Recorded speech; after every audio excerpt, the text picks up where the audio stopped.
नवरात्रि में भूल कर भी मत करना ये 5 गलतियां, वरना पूरा घर हो जाएगा बर्बाद। जय माता दी। दोस्तों, नवरात्रि का पावन समय चल रहा है और ये 9 दिन मां दुर्गा की कृपा पाने का सबसे उत्तम अवसर होते हैं। लेकिन क्या आपको पता है कि इन दिनों में की गई कुछ गलतियां पूरे परिवार की सुख शांति छीन सकती हैं? कई लोग अनजाने में ऐसी भूल कर बैठते हैं जिनका परिणाम बहुत बुरा हो सकता है।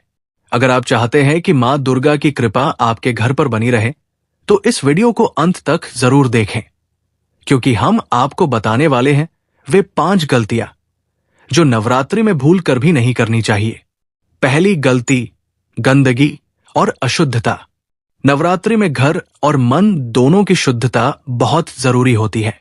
अगर आपके घर में गंदगी है, झूठ और नकारात्मक विचार हावी है, तो मां की कृपा नहीं मिलती। पूजा का स्थान हमेशा साफ सुथरा और शुद्ध होना चाहिए। दूसरी गलती, मांसाहार और तामसिक भोजन। नवरात्रि के दिनों में लहसुन, प्याज और मांसाहार का सेवन पूरी तरह वर्जित होता है, लेकिन कई लोग इसे हल्के में ले लेते हैं और अनजाने में अपने घर में नकारात्मक ऊर्जा को आमंत्रित कर लेते हैं। अगर आप भी ऐसा कर रहे हैं, तो तुरंत संभल जाएं। तीसरी गलती, क्रोध और अपशब्दों का प्रयोग। नवरात्रि के समय घर में सकारात्मकता बनाए रखना बहुत जरूरी है, लेकिन अगर इन दिनों में घर के सदस्य आपस में झगड़ते हैं, अपशब्दों का प्रयोग करते हैं, तो इसका असर पूरे परिवार पर पड़ता है।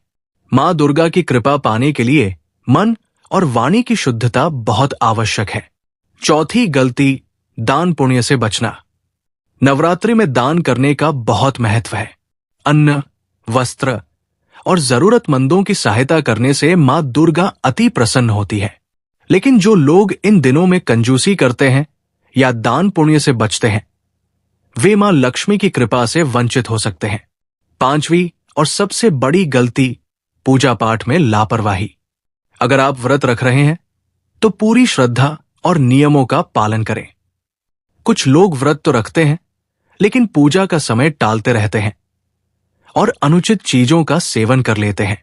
ऐसा करने से नवरात्रि का पूरा फल नहीं मिलता, बल्कि जीवन में परेशानियां बढ़ सकती हैं।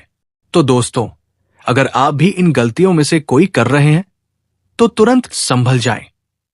नवरात्रि में मां दुर्गा की कृपा पाने के लिए सच्चे मन से भक्ति करें और इन बातों का विशेष ध्यान रखें। अगर आपको यह वीडियो पसंद आया हो, तो इसे लाइक करें, शेयर करें और चैनल को जरूर सब्सक्राइब करें। जय माता दी।